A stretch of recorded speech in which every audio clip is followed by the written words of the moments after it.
Hey everybody, hey. Well, that's me really putting on a happy hey. I literally look like I just woke up, and that's because I did, so I'm not going to lie to you. It's been a difficult day for me today. I woke up with a terrible migraine, and then this afternoon I've had a gastroscopy, so tube down the throat and been under local anaesthetic, so I'm a bit groggy, hence having a sleep. It wasn't just a nana nap, honestly. And I might be a little bit croaky tonight, so I'm going to have to keep swigging on the water. You'll have to just bear with me. So I'm going to talk for as long as I can. If it gets too difficult, I might have to just say good evening early, but I'm going to do my best to deliver the best content that I can.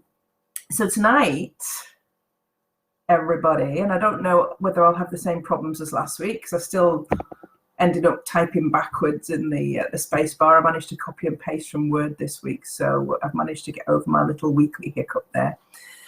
Anyway, this week I wanted to talk to you about how to align your core values and beliefs to your business, if that applies to you, and even just to use them effectively in your life. So your core values are one of the most influential elements in our personal and professional lives. And I've got notes here tonight because I wanted to make sure that with me being a bit croaky and a bit groggy, I didn't miss out on anything.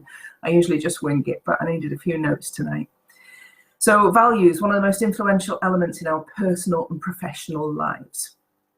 Consequently, they're likely to have a significant influence on our behavior and any changes that we seek to make in our lives or in our business, because we are driven by this roadmap of beliefs and systems of values that are built up over our lifetime.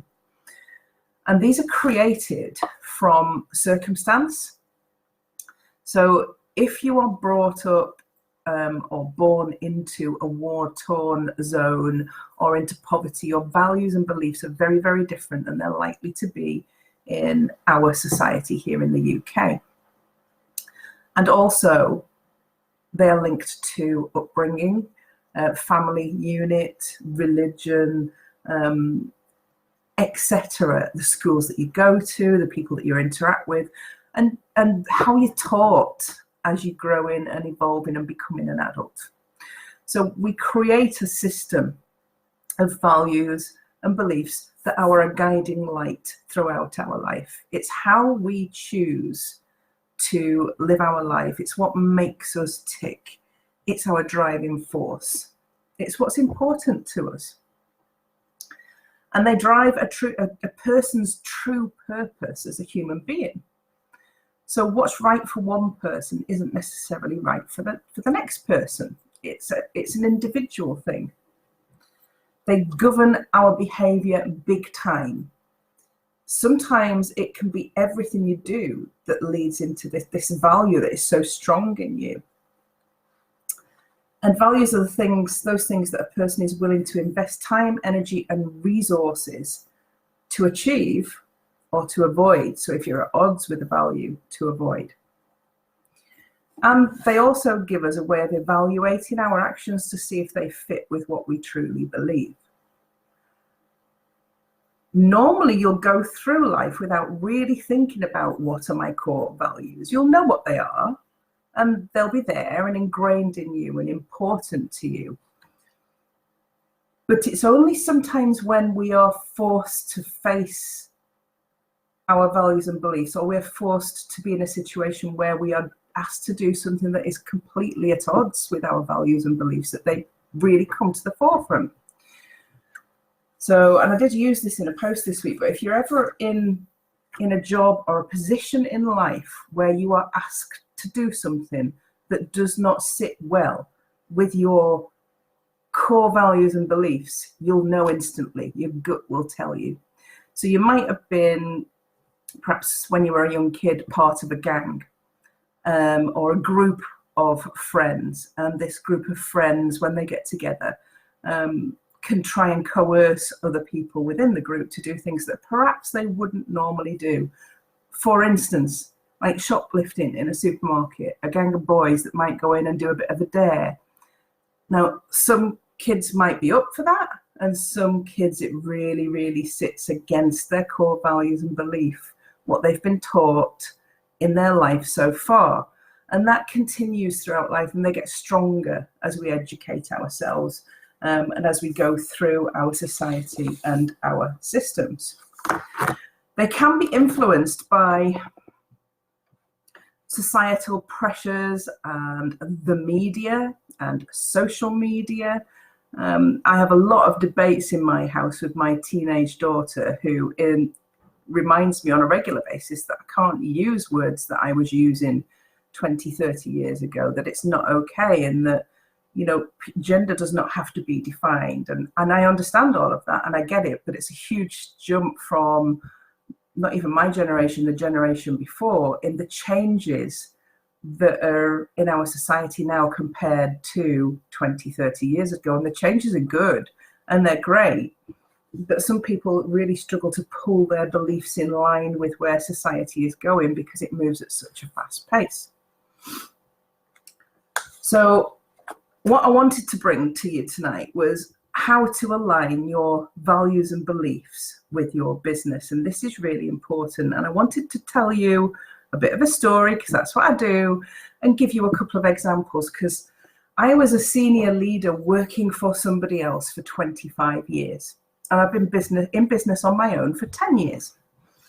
So when we're looking at values and beliefs, when you work for a company, they have a set of values and beliefs, written and unwritten, governed by procedures and policies, and then also governed by people and their values and beliefs. That exists and it still goes on today, particularly in corporate land. So for 25 years, I worked for 3 different major retail companies, global brands. And I was a store manager for many years. I didn't start off as a store manager, but I ended up as a store manager, a senior store manager, and then as a division executive. So that's a fancy word for area manager. I managed 23 supermarkets that were in a group.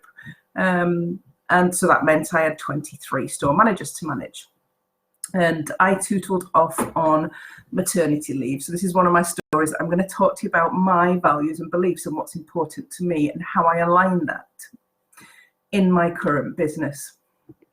Just to give you an example, because I think it's often easier to give you an example based on a real life scenario than it is to talk through loads and loads of text. So I've tootled off on maternity leave and came back to work, and a couple of things happened. And now I'd been off and I'd taken a year's maternity leave and I'd been breastfeeding my daughter. And I was interviewed on my back to work by my regional manager. So I was a divisional executive and he was a regional manager. And he asked me how long I would be breastfeeding for. And I was horrified. And that really, as a new mother and then returning to work, I thought it was okay for me to be able to manage that without being asked. So that didn't sit right with me in terms of my values and beliefs. And I, as the only female divisional executive out of 52, had to fight to get the maternity policy right. And also I was then on that maternity policy and felt that was undermining me as a female and as a new mum coming back to work. And that did not sit right with me and my values and beliefs. However, I got over that quite quickly because I was a woman in a man's world, and sometimes we have to compromise, but it doesn't feel right. It doesn't feel good. And what that does is it triggers a set of emotions in you and feelings in you that change about the company that you are working for, the people that you are working for. And it's not the company necessarily, it's one person. But it can blur lines and blur vision about who you were then working for. Anyway, I was taking on a new division, beautiful area of the country, and the exiting divisional executive was handing the division over to me. And it was a division of 17 stores. So he was talking me through the stores, their turnover, the managers, how long they'd been in there, a little bit about them, which was normal in a handover. That was how it happened. And then we got to this one store and he said, yeah, the manager here was here for 3 years before I came along and he's now off sick. He's absolutely useless and I've started the process of getting rid of him. So, okay, so what I asked was, had he always been useless? And he said, well, no, I think the store was okay before, but I think he'd ridden on the success of the previous manager. That was these exact comments. So one of my core values, and it triggered here, really triggered something in me. One of my core values is treating people fairly at all times and hearing them out. And I know in my heart that there are always two sides to every story, and somewhere in the middle sits the truth. So I make it my mission in life to find out what's happened with both parties before I even try and make a decision. And then you're never going to make a decision that's 100% right because there's always opinions. Anyway, this divisional executive was telling me that this guy was worthless and he needed to be exited from the business. So I said, thank you very much, and saw him on his way and took my pack and decided to go and visit the stores. So that's what I did. In the first couple of weeks back, I got around all my stores and met all my managers, but I knew this guy was off. So I went to the store first, made sure everything was okay and that the deputy that was looking after it was okay and the staff had everything they needed, and asked if they needed any more labour cost, etc., and sorted the store out. I then called the manager from the store and I said, hi, I'm Mandy, I'm your new divisional executive, and I just wanted to phone and say, how are you? And I would love to come and talk to you in person, and I want to know how I can help you to get back to work. So he was a bit taken aback at that, but that's what I did. I went to speak to him, and I went to talk to him with a completely open mind, because that sits in with my values, that I will not judge people without finding out the facts or without hearing both sides of the story. So I had my meeting with him, and his side of the story was very different. His side of the story was that he was actually off sick at that point in time because of the behaviour of the divisional executive that had just handed over the division. Hi, Robin. If you've joined me, hi, nice to see you. So he had been under pressure by this divisional executive to perform, to be better, to work more hours, to leave his family and be at work, and it had gone on for a long time. And he'd crumbled under the pressure. So we had a conversation about how he could get back to work, which he did. It took me about 6 weeks to get him back to work. And 1 year down the line, this chap was the best performing manager on my division, outstripping everybody else, and I mean everybody else. And he did say to me that he would be eternally grateful to me for listening to him. And I said, no, all I did was ask the questions. What can I do to help you get back to work? Because that is what sits within my values system of treating everybody fairly and making sure that if there has been any unfair treatment, that it is dealt with. Because I can't sit around and watch that happen in any scenario. So did my colleagues dislike me for that? Yes, they thought I was an idiot. They were all waiting to laugh at me when this guy came back to work and fell on his face, which didn't happen. But did I sit there waiting to laugh at them and go, see, I told you so? No, I didn't, because that also doesn't sit in my value system. My boss was just very pleased with the way that I dealt with the situation, because it saved the company money in sick pay. It saved the company money in lots of different things. It could have been in a disciplinary and gone to tribunal. What a waste of money and time for somebody who was actually very good at their job. So on the top of my core values is making sure that I listen intently and that people are fairly treated. And I've had a couple of scenarios throughout my career in retail. It's unavoidable when you work in such a large organization that you're going to come across scenarios when you move from store to store and division to division where you're going to find scenarios, but that's the workplace.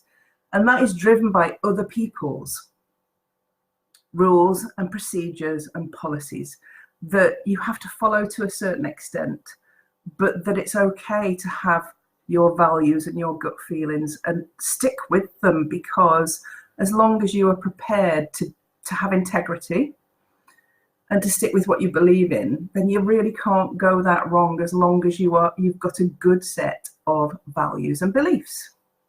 So how do you align them in your own business? Excuse me, I have a little drink. That is quite sore on my throat. So how do you align them when you are in your own business? So first of all, I think one of the most important things is you need to really understand yourself.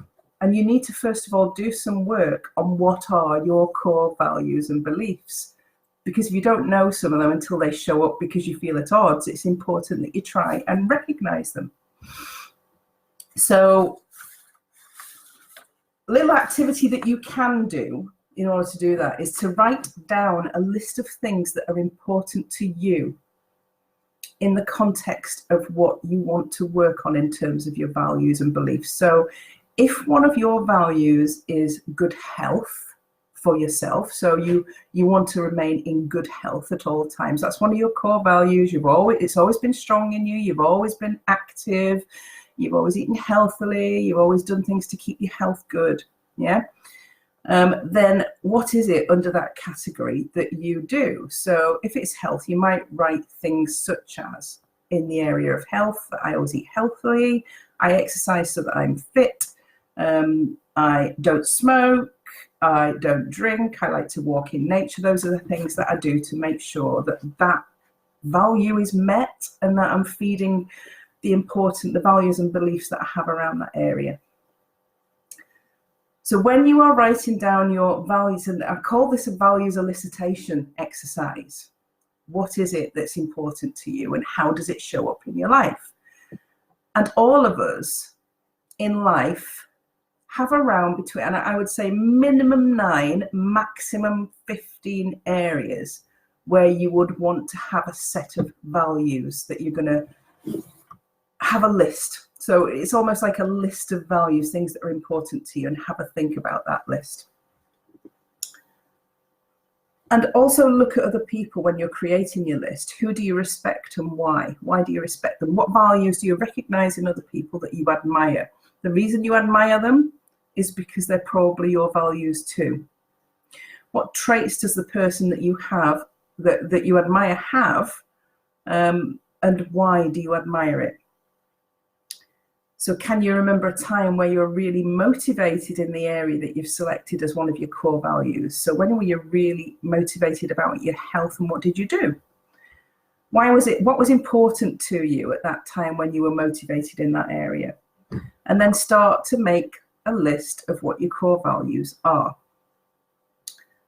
That's personally. And once you really, really start to understand yourself, what's really important to you, you can then start to generate your values for your business. Now, most of us are going to say, in terms of our values, that things that are important to us are family and friends, yeah, and our downtime. There are lots of things that are common to all of us in terms of our values. When you've got to translate that into business, it's really important that your values and your business's values are aligned. Because if not, first of all, you're not going to enjoy your job or your business. And secondly, you're not going to serve the people that you're out there to serve well, because it won't be aligned with what you really, truly believe in. Hope that makes sense. So I wanted to pick out an example of a company where I think if I read out this company's values, you will really get and understand who they are, because their values are so aligned to what they do. It's one of the best sets of values that I've ever seen. So I've chosen to use this company, and it's Google. Now, we all know Google and we all know what they do. They're a search engine. The search engine. So They have 10 values for their company, and it's ingrained within their culture that they follow these values and beliefs as a company. And I think when I read them out, you'll be able to go, yeah, okay, that makes sense. So number one, their first value, focus on the user and all else will follow. What a great value that is. And how well is that written? Focus on the user and all else will follow. What do you as a user want Google to do for you? You want it to find things. Is it better than it was 10 years ago? Absolutely. You know, the improvements that they make all the time, fantastic. Focus on the user and all else will follow. Number two, it's best to do one thing really, really well. So what else do Google do other than they are the main search engine and everything related to that? They might have branched out a little bit, but ultimately it's still the same brand offering the same thing.